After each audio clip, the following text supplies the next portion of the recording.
Good morning. How's everyone? Sensational. Pleased to be here. Yeah. You always exude such enthusiasm, Lane, but it's hard not. It's infectious. Yeah. Is everyone ready to go? Sorry. You're good? Excellent. Well, today's Queensland Day. Happy Queensland Day to everybody. And we have a really great announcement for Queensland and Queenslanders. You know, at the core of the Palaszczuk government, the most important things to us are health and jobs. And the two are linked. Our superior health response here in Queensland provides us with an incredible opportunity to attract and create jobs to our state. We can attract we can grow our established industries as well as create jobs in the new industries of the future. We are already ahead of the world when it comes to renewable energy, and that will provide a platform for us to attract new jobs, not just in that energy, but hopefully in the supply chains. So not just in building solar plants, but in making solar panels, in wind turbines, in batteries, in hydrogen electrolyzers. Most of the world can't even be thinking like this.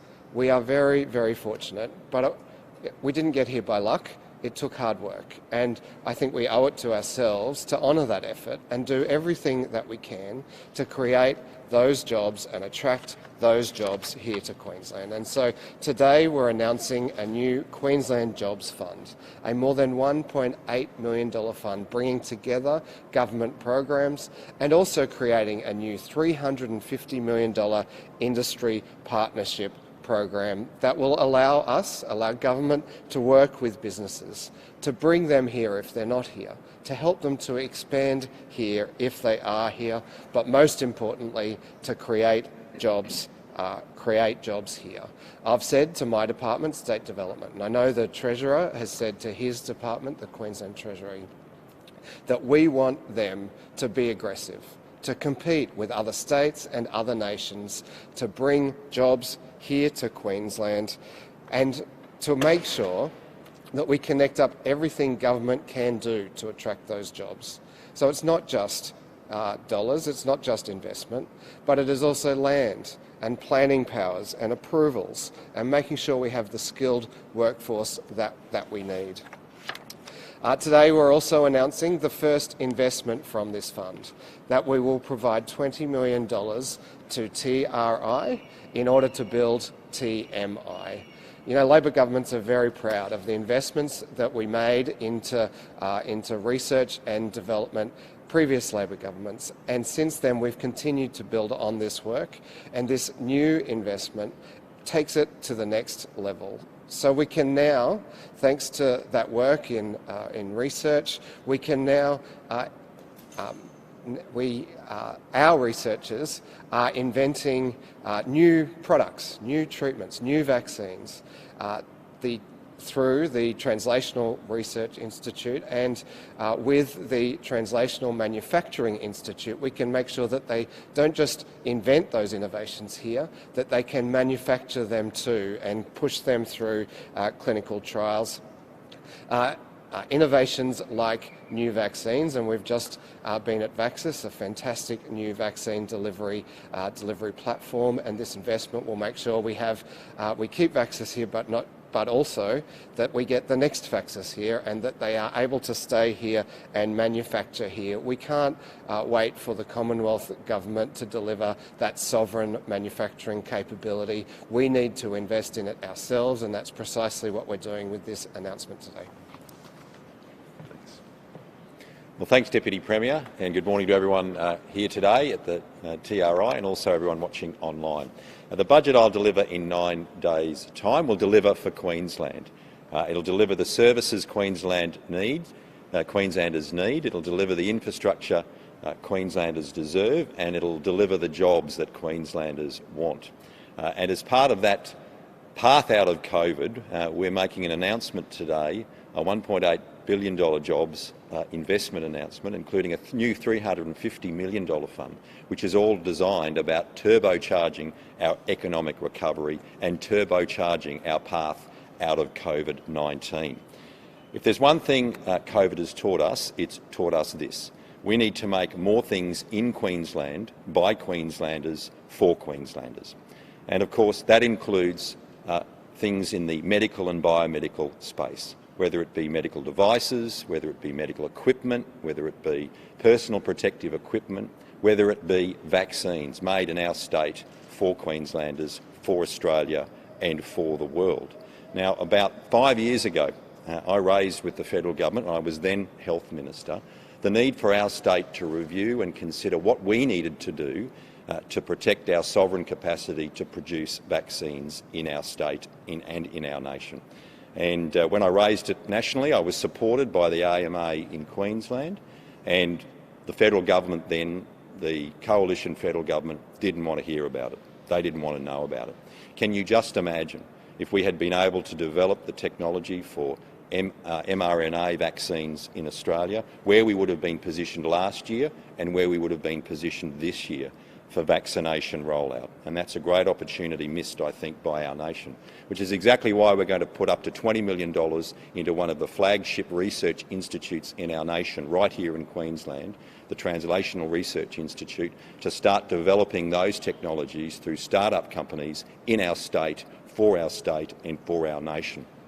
We can't rely on the federal government. We have to go it alone. Just as we can't rely on the federal government to support a quarantine centre in our state. The Prime Minister says he wants to deliver it. Well, Scott Morrison, over to you. You tell Queenslanders where you want that quarantine facility built in our state.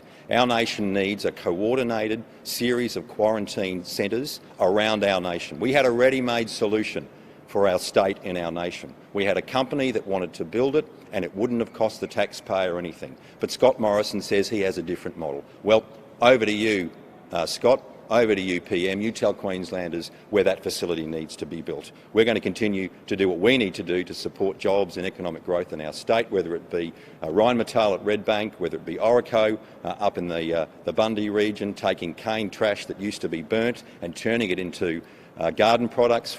Every 14 seconds, one of Orico's company products made in Queensland goes off the shelf in Bunnings in Queensland, or whether it's Boeing's Loyal Wingman, the first new aircraft to be built outside of the United States by Boeing. We're invested in jobs, we're invested in manufacturing, because this is all about investing in the future of Queensland.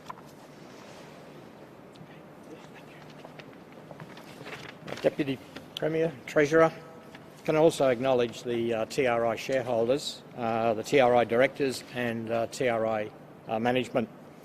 The mission of the Translational Research Institute is to translate research and innovation into better health care.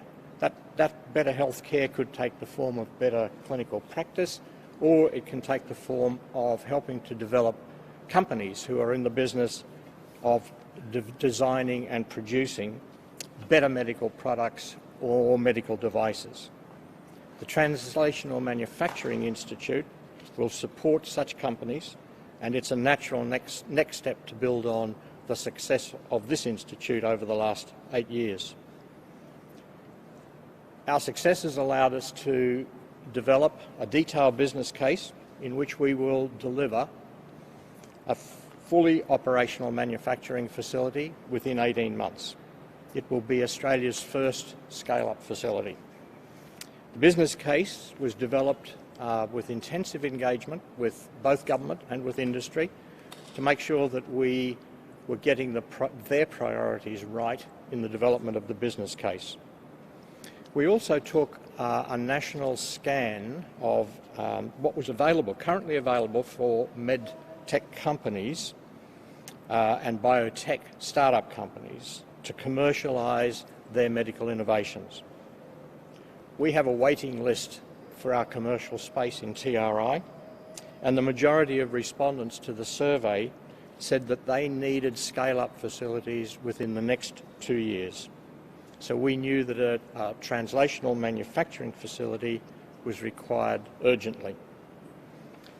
The success of our current commercial tenants, and both ministers have mentioned Vaxis and Microba, have attracted international investment for clinical trials and entered into commercial arrangements to take their products and make them available worldwide.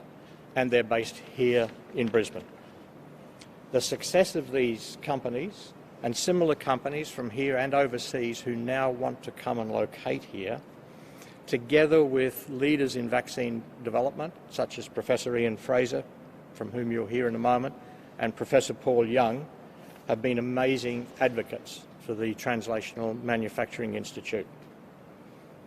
As the Deputy Premier said, the current pandemic has demonstrated the critical importance to Australia of having sovereign manufacturing capability in the medtech sector.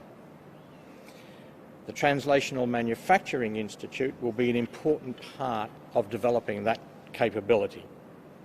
And in helping to develop that capacity, TMI will also play a role in job creation, and not just in the jobs that will be made during construction, but in creating what Andrew Liveris has referred to as new collar jobs. And it will assist Australian companies to manufacture and ultimately export product. I believe that attracting companies here to TMI will be a catalyst for the rapid development of the Boggo Road precinct here behind us. And I hope that that will become a medtech precinct that will deliver huge economic benefits to Queensland. So my thanks on behalf of the TRI board to the Deputy Premier, the Treasurer and the State Government for their vision in making these funds available, and their confidence in us that we will be able to deliver on what we have set out in the business case. Finally, I would also like to thank the board of TRI and management and our partners in the development of the business case, Savills, for their unerring focus on what our strategic goal has been for the last 18 months. It would also be remiss of me, I think, not to thank the many individuals in many different government departments who have worked with us and asked questions and probed to help develop that business case, and some of those people are here today. I'd like now to hand over to TRI's Chief Executive Officer, Professor Scott Bell. Thank you. Thank you very much, David, and I wanted to acknowledge the Deputy Premier, the Treasurer, the TRI shareholders and their representatives, our board, and also our colleagues here today. This is fantastic news, and we thank the Queensland Government for their support and their vision. Why have translational manufacturing at TRI? TRI delivers exceptional research and aspires for such discoveries ultimately to lead to better health for our community. Seeing our discoveries at the bench being translated to the bedside. From our everyday interactions with our startups, including Vaxis and Microba, amongst others, we know that these companies want to be situated in a community like TRI. Our startups need access to globally renowned researchers for collaboration. They need access to specialist equipment and expertise to continuously improve their innovations to meet regulatory and market requirements. TRI provides startups with access and support for state-of-the-art equipment. Startups need clean rooms and they need training in GMP manufacturing.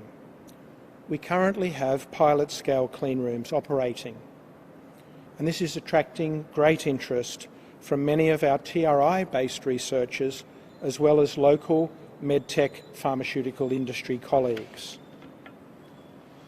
Our startups continue to highlight the need for access to patients and clinicians to allow them to successfully complete clinical trials, thus enabling research discoveries to move from the bench to business and then to the bedside. So what's currently missing? That's the ability to manufacture the product in quantities required to undertake pivotal clinical trials, to prove safety and effectiveness of such novel therapies. Until now, this lack of specialised facilities and expertise has forced innovators to go overseas, resulting in the loss of jobs in manufacturing and clinical trials.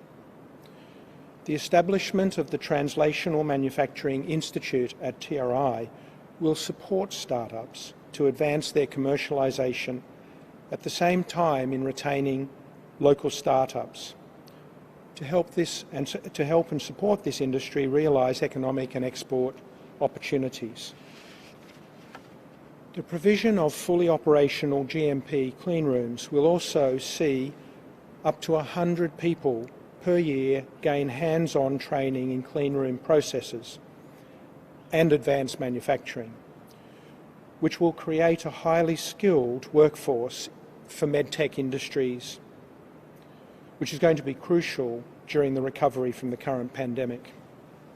I thank you all, and now I'd like to introduce Professor Ian Fraser, the inaugural CEO of TRI.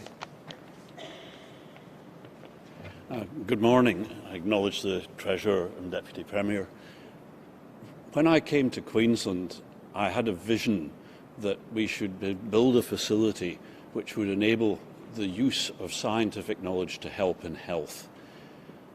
10 years ago, as a partnership between the state government, the federal government and the philanthropist Chuck Feeney, the funding for TRI was found, and over the last 10 years TRI has delivered on the vision of translating basic scientific knowledge into outcomes for health.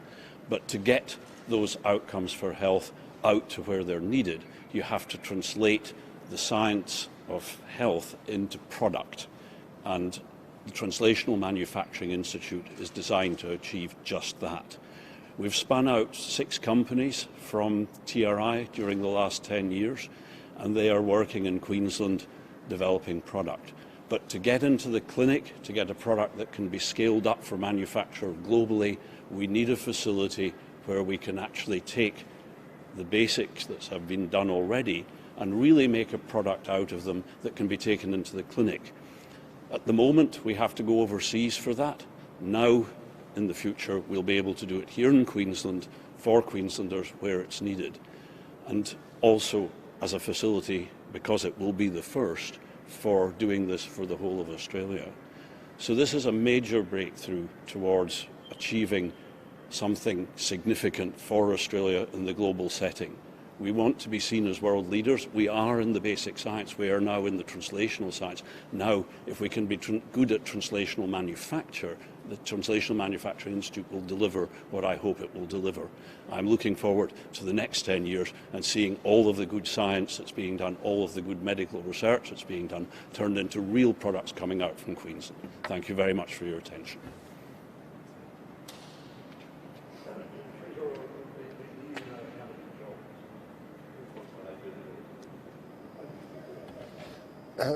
So we estimate that the industry partnership program will allow us to create thousands of jobs, and the TMI project will create 500 jobs over the next 10 years. Could we eventually see a COVID vaccination manufactured? We'd love to see that. The researchers here are working on whether their vaccine platforms can deliver COVID vaccines, and wouldn't it be wonderful for us to go from being one of the states that did best in the world at dealing with the early stages of the pandemic to also being a state that exported vaccine technology right around the world. That's good.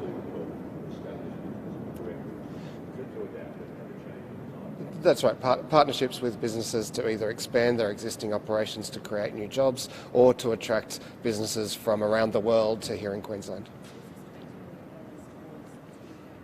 Yes. I might. Did someone? Yeah, do you want to say that? So $60 million. Yep, 60 million. And we have secured already 20 million, and we have an application with the Commonwealth through the Modern Manufacturing Initiative, and hopefully if that's successful, that will be the amount of money we require to build TMI. Anything else? Sure.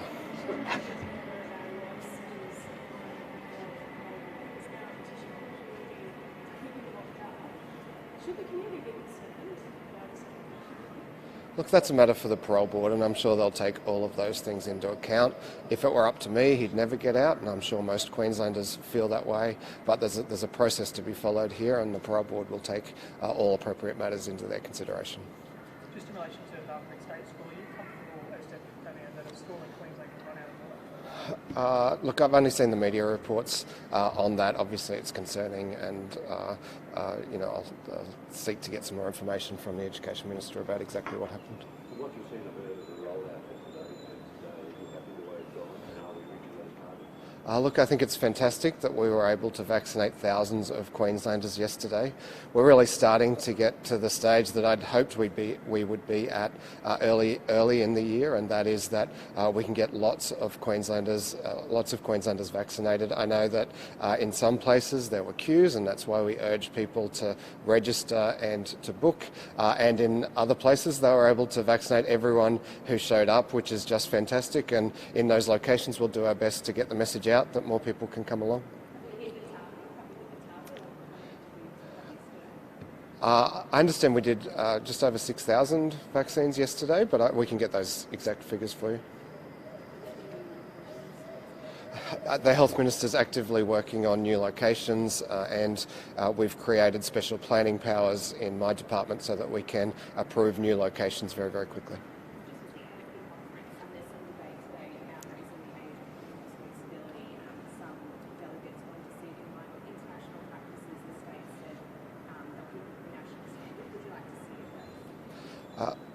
We continue to work with other states to ensure that we have nationally consistent laws and that continues to be our policy and our approach. The policy of the Palaszczuk government is to work with other states to keep those ages nationally consistent.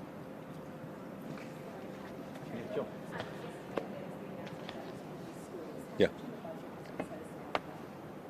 Well, I'm going to. I think it was about $1 billion yesterday. I'm not quite sure. I can't. I think the Premier announced that. But hold on, 9 days. We'll get all the details. It'll be exciting. And it won't just be new skills for education. There'll be other projects that we'll be funding as well. So you'll have a record education budget, and you'll have a record health budget, and you'll have a record state budget. So I think what it demonstrates is that. As I said earlier, we are investing in the services and the infrastructure and the jobs that Queenslanders need. And in this case, we're investing in manufacturing and industrial development. And this is the great challenge for all jurisdictions around the world, which is how do you take the great science we produce in Queensland with internationally renowned scientists like Professor Ian Fraser, and how do we convert that from the bench through the boardroom and business to the bedside, to help people's lives, to improve health outcomes, to save lives, but at the same time ensure that the capital of Queensland businesses expands and grow. And the real challenge for a lot of businesses is start up to scale up. How do you take a great idea that you've developed but grow it in your own community to create jobs and investment and capital growth? And that's what this is about. And we've got companies here, start-up companies.